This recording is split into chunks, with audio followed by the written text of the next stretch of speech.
Hi guys. ඔයාලා iPhone එකක් පාවිච්චි කරන කෙනෙක් නම් දැන් මම බලන්න ඔයාගේ iPhone එකෙත් මේ camera settings ටික update කරලා තියෙන්නේ කියලා. ඉස්සෙල්ලාම ඔයාලගේ iPhone එකේ settings වලට ගිහිල්ලා camera කියන option එක click කරන්න. ඒක click කරාට පස්සේ පල්ලෙහා option එකක් තියෙනවා composition කියලා. ඒකේ options දෙකක් තියෙනවා grid සහ level. ඒ දෙක on කරලාද තියෙන්නේ කියලා බලන්න. ඒ දෙක on කරලා නැත්තම් දැපම on කරගන්න. ඒක on කරගත්තට පස්සේ ඔයාලට පුළුවන් ඔයාලගේ කැමරා එක open කරලා balance වෙන විදිහට pro photographer කෙනෙක් වගේ හොඳ photos capture කරගන්න.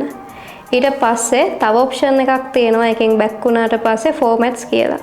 formats කියන එක click කරලා ඒකේ පල්ලෙහා option එකක් තියෙනවා pro raw and resolution control කියලා.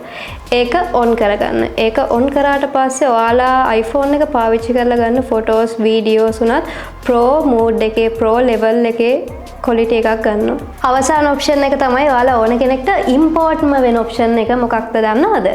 ඔයාලා phone එකෙන් photo එකක් නැත්නම් video එකක් capture කරන්න කලින් අනිවාර්යෙන් phone එකේ back හරි front හරි camera lens එක හොඳට clean කරලා photo එක නැත්නම් video එක capture කරගන්න.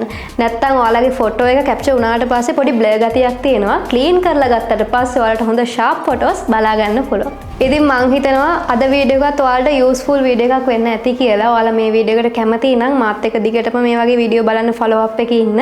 ඒ වගේම මේ වීඩියෝ එකට like එකක් දාලා යාළුවන්ටත් බලන්න අනිවාර්යයෙන් share කරන්න.